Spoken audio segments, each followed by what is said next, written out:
Diplomat Emily, please respond. Still locked in the bathroom, the diplomat tapped on her belt, quickly sealing the room in a soundproof barrier. This is Diplomat Emily. What do you need, Overwatch? Have you escaped from the station? Affirmative. I've taken up refuge with another Death Worlder. He hauls cargo and seems to have high endurance and low curiosity. He's perfect for the mission. Is there a chance he's working for the galactic government? None. His species is strange and brand new. From what he's told me, I think they're on a watch list of potential military threats. They have some very interesting tactics. Excellent. We must make diplomatic contact with them and see if we can exploit their status. What are they called? They refer to themselves as humans. If possible, seek out the American clan specifically. If he has any indication of their behavior, they're just what we need. Do you need us to replenish your accounts? No. I've offered him 10 billion credits upon arrival at the capital, and that is more than enough to buy his loyalty, it seems. They seem to find contracts as soul-binding. Very interesting. We'll look into this Death Worlder with more care while you travel. Who is he? The diplomat glanced towards where she knew Billy Bob was sitting in his cabin. Perhaps the savior, or destroyer of the known galaxy, if everything went according to her plan. His name is Billy Bob, Space Trucker. In the cabin, Billy Bob had the sound system turned up as he hummed and tapped the controls with the song. Give me a job, give me security. Of course he was singing along, but couldn't hold a tune to save his life. Emily soon opened up the bathroom and returned to the main cabin, but with the music as loud as it was, he had no idea she was behind him. Gotta be a blue-collar man. He was shouting more than singing at the end, or playing an invisible set of drums, as hard as he possibly could. When it was over, he heard the cough from behind him, and nearly jumped out of his seat. Jesus! Don't sneak up on a guy like that. He quickly turned the music off as Emily took a seat in the co-pilot chair once more. Is that some sort of caste war song? She asked, as she looked over at him. What? No, sort of. Look, we don't have castes. We choose our own jobs, and people can move from one job sector to another. It's just an awesome song. And part of my, group? Industry? I don't know the right term for it. So what is blue collar? Means you work a job with high physical demands, mostly. Long hours, shitty conditions, stuff like that. But don't let that fool you. Plenty of us are intelligent and cultured just fine. We just like having our life be a bit simpler. I come from California, for example, which is mostly known for hippies and yuppies, and arsey-farsey types. But most of the state is common folk like me. Work hard, drink beer, that sort of thing. I never really bought into the other image of my home, aside from becoming the captain of the dance team at school. I fronted all over the style of those guppy shits. Step up on my turf, you better bring it, or else I'm just gonna serve you so hard, you might as well have gone effed in the A. Emily was quiet as she stared at him. You lost me completely halfway through.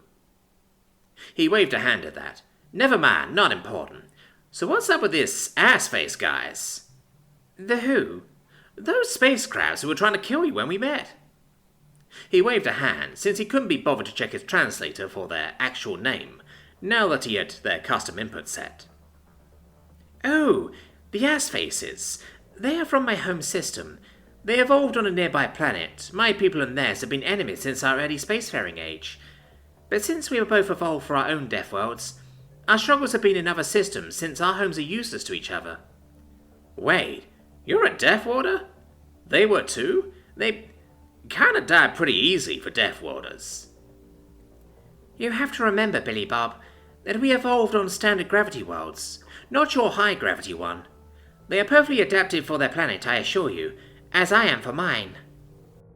With that, she reached up, finally pulling back the hood, revealing some sort of fabric that had covered her face, which Billy Bob had mistook for shadows. He gasped as she revealed a sleek-looking head, covered in soft white down, with a pointed muzzle that had a few sharp teeth exposed, and one eye on each side of a pointed face. She looked like a bald eagle. And he had seen her fly. A space eagle. That's awesome. He quickly got up from his chair, rushing back to the fridge in the cabin, and returning with a can of beer and handed it to her while she looked confused. Here, just say, I'm an embodiment of freedom and liberty, and I love America. Emily looked at the metal can being held in one of her hands, and back up at Billy Bob.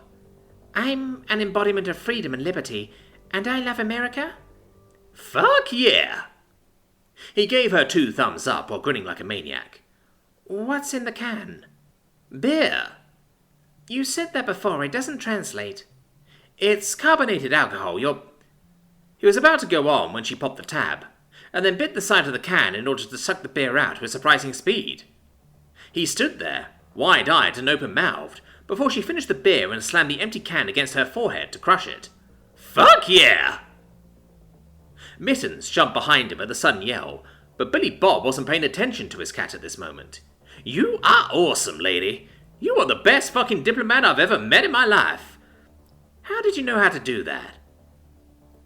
My people consume alcohol like that in a ritualistic fashion. It's to show trust that you aren't giving us a lethal dose of alcohol. I like the carbonation, though. That's new. What's it for? Helps you get drunk faster. He smiled, and lifted a hand, open-palmed in the air in front of him. Nothing happened. Then he pointed to his open palm. Hit my palm with your palm. There was a pause before Emily reached up with one of her hands, and tapped it against his. Harder! She repeated the motion with more force this time. That's a high five. We do that to show excitement and joy. Interesting. Why? I don't know. He was too excited to be anything other than loud and enthusiastic at this point. When she pointed behind him at Mittens, he picked up his startled cat before she could say anything. This is Mittens. That's his name. He's a cat. Specifically a Martian marauder. Cats are animals of varying size on my home planet. They're fuzzy, and if you pet them, they purr. They show affection by harming you just a little. They eat meat. He gave the creature a firm belly rub as it squirmed, and then tossed it back onto his bed. The cat looked like it had been gravely disgraced and began to clean his fur. Why are you so excited? Because you're awesome. All these damn Xenos I meet have shitty names, have shitty customs, and shitty attitudes about shit. But you look like a bald eagle. You shotgun beer like a pro and have a good goddamn name. Emily looked slightly too moderately confused, but nodded slowly as he seemed far too excited over this. Well, sorry if I'm a little too eager and loud, lady. Just never met such an awesome Xeno before. Still grinning like an idiot, he got back into his seat to check they hadn't drifted off course, or anything life-threatening. Well, then I guess we're off to the start of a good friendship, Billy Bob. Fuck yeah, we are! So, how long do you drive in between breaks? We've been moving for about 3 hours. Do you require time to rest or sleep? Not just yet. After eating, I go about 6 hours before eating again, roughly. Then I'll sleep about 3 hours after that, roughly. How about your species? I should take a nap soon then, and wake up when you're ready to eat. Do you have other bedding? She looked back at the single bunk further back in the cabin, where Mittens was performing some yoga as he licked himself. Can I move him? Yeah, just boot the first bird to the ground. Emily moved back towards the bunk, and Mittens looked up at her. She looked back. Then they engaged in a staring contest. Unblinking space eagle against unblinking cat.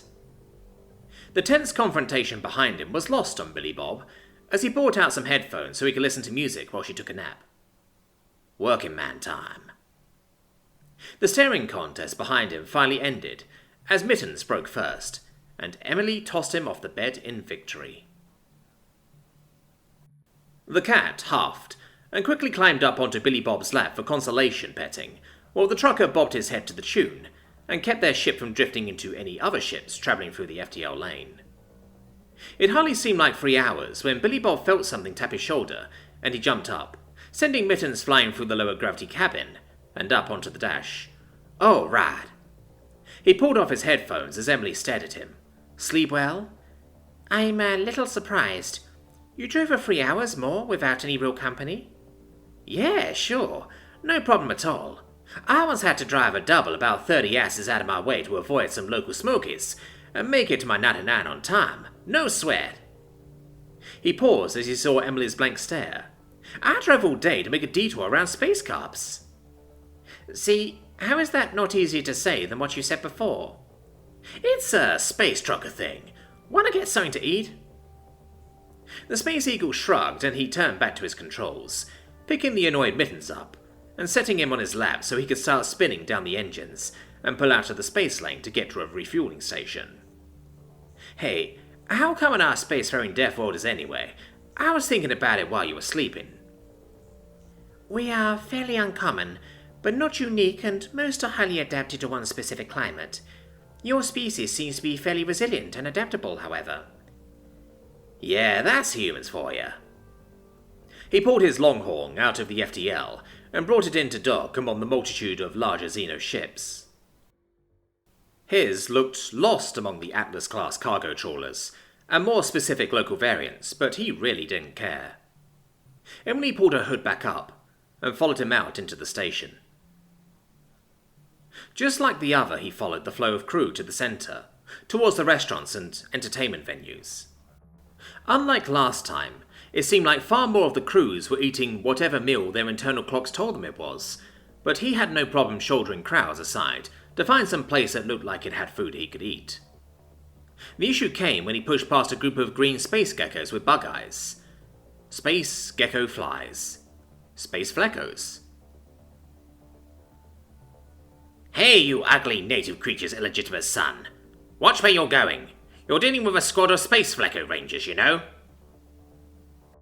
He sure was glad he was so quick with his translator functions in his implant. Otherwise, he might have to learn some of these Xenos' names. Listen, Sparky, I was just walking through to find a place to eat. He turned to walk away, but the creature snapped his fingers and 10 of the fleckos spread out.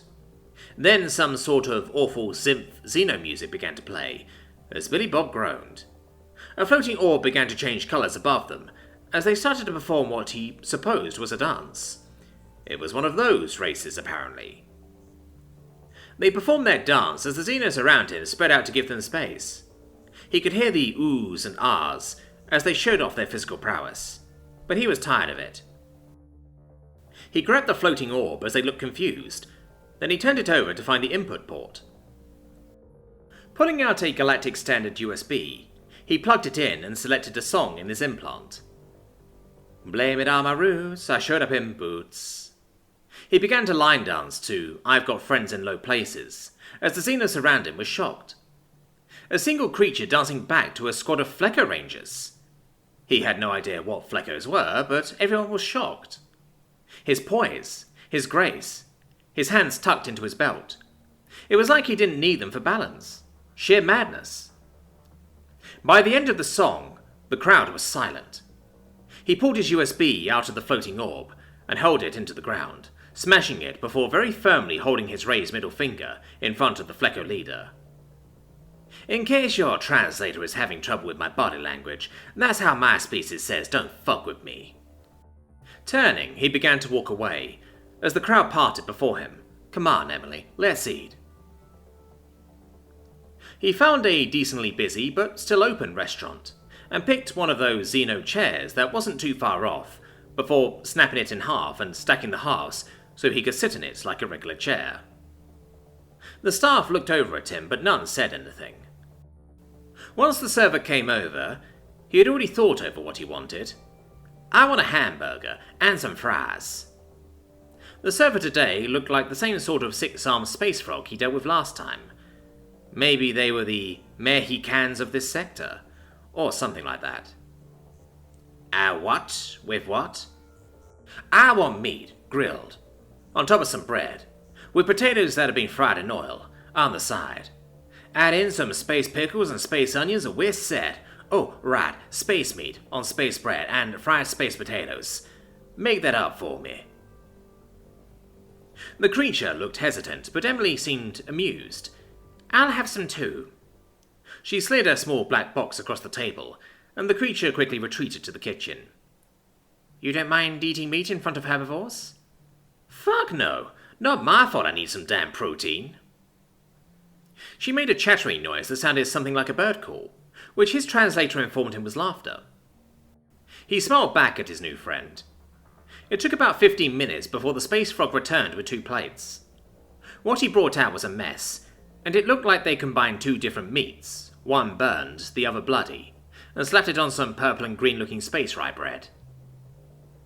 There were sliced orange, something, space carrots.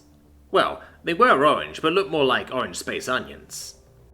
The fried lumps looked like blue space potatoes with white stripes, which was fine. No sign of the pickles.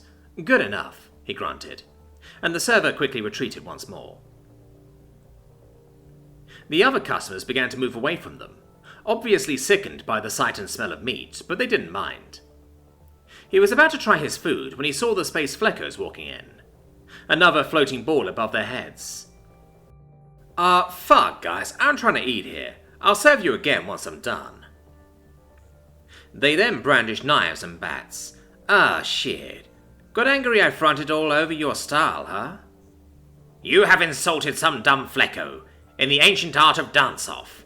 I will not tolerate your barbaric dance. You will pay. They advanced as he looked at Emily. Is self-defense allowed here? Of course. He nodded at that and stood up, walking towards the advancing fleckos. The patrons were fleeing at this point while he stood in front of them.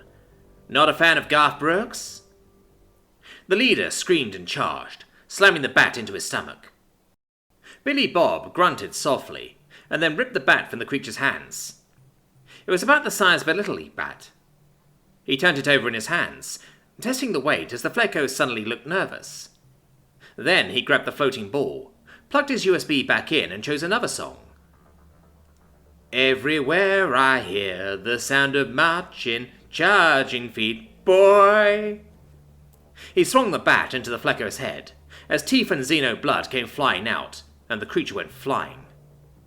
While the Rolling Stones played, he kicked another flecko in the chest, and waded into the group of them. They were no match for a high-gravity death welder. They were nimble and spry, but that didn't do any good against an angry space trucker with a bat, even if it was Little League size. He could twist away from their knives and clock him with a fist, or the bat if he felt like he was on his way by. They tried to stumble past and regroup to attack him all at once, but that just meant it was easier for him to catch 2 or 3 with a single swing of the bat. Billy Bob had been in plenty of fights growing up, and even more since he became a space trucker. He had no problems using his mass to his advantage, as at times he simply shoved a flecko to the ground before jabbing it in the face with the end of the bat, or even picking one up and slamming his face into the fleckos. It was a tactic that worked very well for him. Finally, the song was ending and he mopped up. Just one flecko still conscious, as he picked it up and threw it out the front window. Or so he thought. Instead, what he thought was a window shimmered, and it flew straight through. What the fuck? There isn't glass in that window? No, just a holographic display, Emily told him. So he cursed, and picked up a bottle from a table that hadn't been destroyed. The flecko was surprised, but started to get up until he threw the bottle out that same window and into the thing's head. The glass shattered, and he grinned before sitting down, as sirens sounded throughout the station. He sat down at his food with a smile. Nice way to work up an appetite. Just explained to the cops I was defending myself. Simple little brawl, nothing big. Emily stared at him from her shadowed hood and said, Those were local soldiers. The cops are probably bringing reinforcements. When I said self-defense was allowed, I didn't mean in the sense they'll let you almost kill a squad of special forces. Billy Bob quickly grabbed the food and began to run out of the door. Get your meal, we're having takeout tonight. The diplomat sighed and grabbed her food as well, rushing to catch up with the fleeing space trucker, as they escaped yet another refueling station. And so ends another chapter in the life of Billy Bob, Space Trucker.